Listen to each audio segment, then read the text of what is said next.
Forbes magazine हर साल top 10 richest persons की एक लिस्ट निकालती है। हर साल इसमें जो भी दुनिया के टॉप 10 रिचेस्ट पर्सन हैं उन लोगों के नाम आते हैं। इनके नाम बदलते रहते हैं, परंतु एक नाम जो 32 ईयर्स से ज्यादा उस लिस्ट में बना हुआ है उनका नाम है वॉरेन बफेट। इसमें कई नाम ऐड होते हैं तो कई नाम जो इस लिस्ट में अभी हैं वो अगले साल आपको देखने को नहीं मिलते, लेकिन वॉरेन बफेट 32 ईयर्स से ज्यादा इस लिस्ट में बने हुए हैं। और यहाँ पे सबसे ज्यादा आश्चर्यचकित करने वाली बात यह है कि उन्होंने जो अपनी पूरी वेल्थ है वो इन्वेस्टिंग के जरिए बनाई है। उन्होंने किसी भी प्रकार का कोई नया प्रोडक्ट इन्वेंट नहीं किया, ना तो उन्होंने टेस्ला बनाया, ना ही उन्होंने कोई ऐसा इन्वेंशन किया जो कि दुनिया को चौंका देने वाला हो। उन्होंने सिंपल रूल्स को फॉलो करके इन्वेस्टिंग की और आज भी वो वर्ल्ड के टॉप 10 रिचेस्ट पर्सन में से एक हैं। आज के समय में कोका कोला के सीईओ की अर्निंग जितनी है उससे ज्यादा कोका कोला से ही वॉरेन बफेट कमाते हैं। और कोका कोला ही नहीं, कई सारी ऐसी कंपनीज हैं जिन कंपनीज के सीईओ उस कंपनी से उतना नहीं कमाते जितना कि वॉरेन बफेट कमाते हैं। और इसका सबसे बड़ा रीजन है कि उन्होंने उन कंपनीज में राइट टाइम पर इन्वेस्ट किया। अब आपके मन में ये क्वेश्चन आ सकता है कि वॉरेन बफेट ने कंपनीज में राइट टाइम पर इन्वेस्ट किया तो इससे हमें क्या फायदा। लेकिन अगर यही स्ट्रैटेजी मैं आपके साथ शेयर करूं, जो कि मैं आज की इस वीडियो में करने भी वाला हूं, कि किस तरीके से आप किसी कंपनी को चूज कर सकते हो जो कि फ्यूचर में चलकर एक मल्टी बैगर हो सकती है। खुद वॉरेन बफेट किस तरीके से किसी भी स्टॉक को चूज करने से पहले उस कंपनी में कौन कौन सी चीजों को देखते हैं, तो आप भी आने वाले समय में इन्वेस्टिंग के जरिए अपनी वेल्थ क्रिएट कर सकते हो। वॉरेन बफेट स्टॉक चूज करने के लिए किस फ्रेमवर्क का यूज करते हैं वो हम आज की इस वीडियो में जानेंगे। और अच्छी बात यह है कि ये फ्रेमवर्क इतना सिंपल है कि कोई भी आम इंसान इस फ्रेमवर्क को यूज कर सकता है। उन्होंने अपनी लाइफ में किसी स्टार्टअप में पैसा इन्वेस्ट नहीं किया, ना ही ऐसी कंपनीज में इन्वेस्ट किया जिनका एक्सेस केवल अमीर लोगों को ही होता हो। उन्होंने स्टॉक मार्केट से ही अपनी पूरी वेल्थ बनाई है और स्टॉक मार्केट का एक्सेस हर एक आम आदमी को है। सच बताऊं तो इन्वेस्टिंग के बारे में सीखने के लिए मैंने अभी तक जितनी भी बुक्स पढ़ी हैं, ये बुक उनमें से one of the best book है जिसका नाम है द वॉरेन बफेट वे। इस बुक के ऑथर हैं रॉबर्ट जी हॉकस्ट्रॉम। वॉरेन बफेट के ऊपर सैकड़ों बुक लिखी गई है, लेकिन खुद वॉरेन बफेट कहते हैं कि अभी तक उनके ऊपर जितनी भी बुक लिखी गई हैं उसमें से जो बेस्ट बुक है वो है द वॉरेन बफेट वे। इसमें एग्जैक्ट स्ट्रेटजी शेयर की गई है जो वॉरेन बफेट यूज करते हैं किसी भी स्टॉक को चूज करने से पहले, जिसके बारे में हम आज की इस वीडियो में जानने वाले हैं। So let's begin. Warren Buffett के इन्वेस्टमेंट स्टाइल को समझने से पहले हम उन दो पर्सन की बात करेंगे जिनका उनकी इन्वेस्टिंग जर्नी पर काफी बड़ा इम्पैक्ट पड़ा। उनमें से पहले थे बेंजामिन ग्राम और दूसरे फिल फिशर। पहले बात करते हैं बेंजामिन ग्राम की। तो इनसे बफेट ने मार्जिन ऑफ सेफ्टी के बारे में सीखा, जिसका मतलब हम आगे वीडियो में डिस्कस करेंगे। सो डोंट वरी अगर मार्जिन ऑफ सेफ्टी आपको समझ में नहीं आया। मार्जिन ऑफ सेफ्टी अप्रोच को यूज करने के लिए बेंजामिन ग्राम की स्ट्रिक्ट क्वांटिटेटिव गाइडलाइंस थी, जिसमें सबसे पहले किसी कंपनी की एक्चुअल वैल्यू, जिसे हम इंट्रिंसिक वैल्यू भी कहते हैं, उसे कैलकुलेट किया जाता है। उसके बाद जब भी मार्केट प्राइस कंपनी के एक्चुअल प्राइस से नीचे मूव करता है तब हम उस कंपनी के स्टॉक को बाय करते हैं। बेंजामिन ग्राम से वॉरेन बफेट ने दो इंपॉर्टेंट लेसन सीखे, जिसमें से पहला था नेवर लूज योर मनी और दूसरा do not forget rule number 1। और मार्जिन ऑफ सेफ्टी जो कि वॉरेन बफेट जनरली 25% का रखते हैं, यानी जब कंपनी का मार्केट प्राइस उसके एक्चुअल प्राइस से 25% डाउन मूव करता है तब उस कंपनी के शेयर को बाय करना उन्हें अपने पैसों को लूज करने से बचाता है। अब अगर हम बात करें दूसरे पर्सन यानी common stock and uncommon profits book के ऑथर फिल फिशर की, तो इनसे वॉरेन बफेट ने कंपनीज को क्वालिटेटिव अप्रोच से बाय करने के कॉन्सेप्ट को सीखा। वॉरेन बफेट इनसे काफी प्रभावित थे।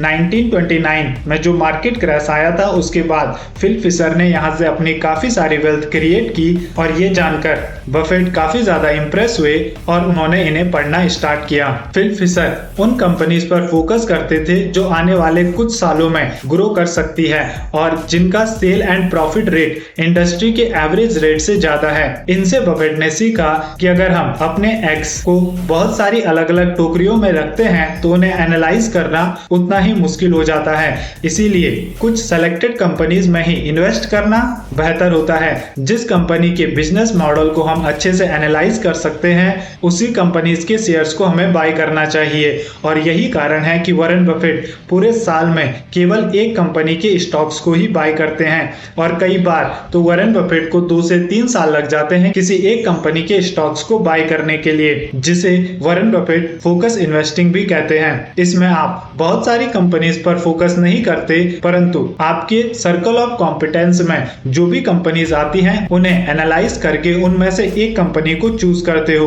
अब हम बात करेंगे वॉरेन बफेट किसी भी कंपनी के स्टॉक्स को बाय करने के लिए एग्जैक्टली किस फ्रेमवर्क का यूज करते हैं। इस फ्रेमवर्क के 4 पिलर हैं और इनको समझने के लिए सबसे पहले आपको समझना होगा जब भी आप इन्वेस्टमेंट करते हो तो आपको बिजनेस ओनरशिप का माइंड रखना होगा, ना कि स्टॉक ट्रेडिंग का। ट्रेडिंग करके आप कभी भी उतना अमीर नहीं बन सकते जितना कि आप इन्वेस्टिंग करके बन सकते हो। इसके हमारे पास कई सारे प्राइम एग्जांपल हैं, जैसे Warren Buffett, Benjamin Graham, Phil Fisher, Rakesh Jhunjhunwala. ये सभी अपने स्टार्टिंग फेज में ट्रेडिंग करते थे, यानी स्टॉक्स को कम प्राइस पर बाय करके उन्हें ज्यादा प्राइस पर बेचना। लेकिन आगे चलकर इन्होंने अपने इन्वेस्टिंग स्टाइल को चेंज किया और जो इन्होंने अपनी रियल वेल्थ क्रिएट की वो इन्वेस्टिंग के जरिए ही की। वॉरेन बफेट ने खुद से एक इंटरव्यू में कहा था ये उनकी एक काफी बड़ी गलती थी कि वे स्टॉक्स को बाय करके उसे ज्यादा प्राइस में बेच देते थे, जबकि अगर वे उन स्टॉक्स को होल्ड करके रखते एक लंबे समय के लिए तो वो वहां से काफी बड़ी वेल्थ क्रिएट कर सकते थे। और आगे चलकर उन्होंने वही किया। उन्होंने जिन भी कंपनीज में इन्वेस्ट किया कम से कम 5 साल तक उन्हें होल्ड करके रखा और उन्होंने अपनी वेल्थ कंपनीज में लॉन्ग टर्म के लिए इन्वेस्टेड रहकर बनाई कंपाउंडिंग के जरिए। 4 पिलर की बात करें तो वो है business quality, management quality, financial quality और लास्ट वैल्यूएशन रीजनेबल प्राइस। अब आप में से कई सारे लोग ये कह सकते हैं कि मैं तो एक जॉब पर्सन हूँ या फिर मेरे को डेली लाइफ में भी कई सारे अलग अलग काम करने होते हैं, तो मैं इतनी सारी चीजें कैसे एनालाइज करूंगा। तो इसका सॉल्यूशन मैं पहले ही दे चुका हूँ। वॉरेन बफेट साल में एक ही कंपनी चूज करते हैं और कई बार तो एक कंपनी को चूज करने के लिए वे 2 साल भी ले लेते हैं। तो आपको भी ज्यादा कंपनीज चूज नहीं करनी है।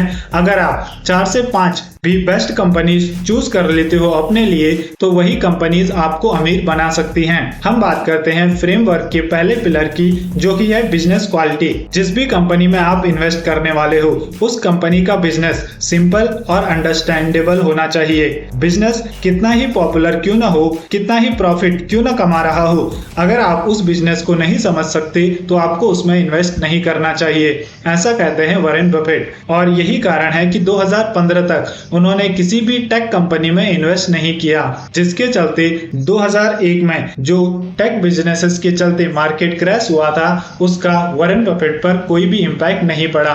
उन्होंने क्रिप्टो करेंसी में कभी भी इन्वेस्ट नहीं किया और इसका सबसे बड़ा रीजन था वे इन चीजों को नहीं समझते थे। उनका मानना है कि जिस भी बिजनेस में आप इन्वेस्ट करते हो वो बिजनेस सिंपल और अंडरस्टैंडेबल होना चाहिए, जिसका मतलब है आपको पता हो उस कंपनी का प्रोडक्ट या सर्विस क्या है, उसका कंपटीशन क्या है और सबसे इंपॉर्टेंट चीज है मोट। मोट किसी भी कंपनी के पास ऐसा क्या है जिससे उसका जो कॉम्पिटिटर है वो उसे कॉपी नहीं कर सकता। फॉर एग्जांपल एप्पल के केस में है उसका ब्रांड। ऐसे ही हर किसी कंपनी के बिजनेस में एक मोट होना चाहिए जिसे कॉपी करना काफी मुश्किल हो।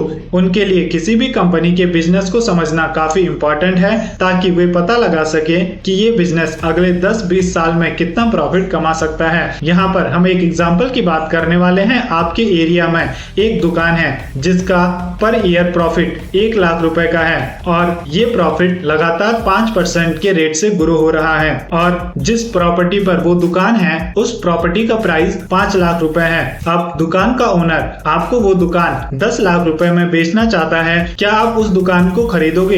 इस क्वेश्चन का आंसर इस वीडियो को पूरा देखने के बाद आप कमेंट बॉक्स में जरूर दें। वॉरेन बफेट कहते हैं कि वे किसी भी कंपनी के बिजनेस में इन्वेस्ट करते हैं, ना कि स्टॉक प्राइस में, और वे इन्वेस्टमेंट करते हैं ना कि स्पेकुलेशन। अब हम आगे बढ़ते हैं दूसरे पिलर की ओर, जो कि है मैनेजमेंट क्वालिटी। वॉरेन बफेट का मानना है कि आप कभी भी एक बुरे पर्सन के साथ अच्छा प्रॉफिट नहीं कमा सकते। किसी भी कंपनी का मैनेजमेंट अच्छा है या बुरा, इसके लिए आपको उनके प्रीवियस रिकॉर्ड चेक करने होते हैं। जब भी मैनेजमेंट के पास एक्सेस कैश होता है तो वे उस कैश के साथ क्या करते हैं। अगर वे उस कैश से अपने ही शेयर बाय बैक करते हैं या फिर एक्सेस कैश को शेयर होल्डर्स को डिविडेंड के रूप में पैसा देते हैं या फिर अपने ही बिजनेस में उसे री इन्वेस्ट करते हैं, तो ये 3 ऐसी चीजें हैं। अगर कोई भी मैनेजमेंट इन तीनों में से कोई भी काम करता है तो आप उस मैनेजमेंट पर भरोसा कर सकते हो। इसके अलावा किसी भी कंपनी के मैनेजमेंट की सबसे बड़ी क्वालिटी होती है accept mistakes. We are human beings, हम गलतियां करते हैं, और जब हम किसी बिजनेस को चला रहे होते हैं तो वहां पर भी हमसे काफी सारी मिस्टेक्स होती हैं। कुछ लोग अपनी गलतियों के लिए मार्केट को ब्लेम करते हैं, दूसरी चीजों को ब्लेम करते हैं, लेकिन आपको इस तरह के मैनेजमेंट से बचना है। आपको ऐसी कंपनीज में ही इन्वेस्ट करना है जिसका मैनेजमेंट अपनी गलतियों को स्वीकार करता है, क्योंकि जब वे अपनी गलतियों को स्वीकार करेंगे तभी वहां पर पॉसिबिलिटी आती है कि आने वाले समय में वे अपनी गलतियों को इम्प्रूव कर पाएंगे। बात करें तीसरी क्वालिटी की तो वो है फाइनेंशियल क्वालिटी। यहाँ पर आपको किसी भी कंपनी की 4 चीजें चेक करनी होती हैं। पहला, depth to equity ratio. Depth जितना कम हो उतना ही बेहतर है, या फिर डेप्थ हो ही ना, क्योंकि जब किसी कंपनी के पास कर्ज नहीं होता तो उस कंपनी के डूबने के बहुत कम चांस होते हैं, और अगर आने वाले समय में कंपनी को ग्रो करने के लिए लोन की जरूरत होती है तो उसे आसानी से लोन मिल भी जाता है। दूसरा, हाई रिटर्न ऑन इक्विटी। अगर आपने कंपनी में 100 रुपए इन्वेस्ट किए तो आपको उस 100 रुपए के बदले कितने रुपए का रिटर्न मिल रहा है। अगर आप 20% या उससे ज्यादा का रिटर्न कमा पा रहे हो तो इसे हम एक अच्छा रिटर्न मानेंगे। तीसरा, हाई प्रॉफिट मार्जिन। जब भी कोई कंपनी किसी सर्विस या प्रोडक्ट को लॉन्च करती है तो उसकी एक कॉस्ट होती है। उस कॉस्ट के बाद कंपनी उस प्रोडक्ट को कितने में सेल करती है, इन दोनों के बीच के गैप को ही मार्जिन कहा जाता है। ये जितना ज्यादा होगा उतना ही कंपनी के लिए बेहतर है। अगर कोई कंपनी हाई मार्जिन पर अपने प्रोडक्ट को सेल कर पा रही है, यानी उसके पास कोई ना कोई मोड है, एक कोई ऐसी चीज है जिसको उसका कॉम्पिटिटर कॉपी नहीं कर पा रहा, जैसा कि है एप्पल के केस में। एप्पल की ब्रांडिंग इतनी बेहतर है कि उसके कॉम्पिटिटर उससे अच्छा प्रोडक्ट लाके भी उससे कॉम्पीट नहीं कर पाते।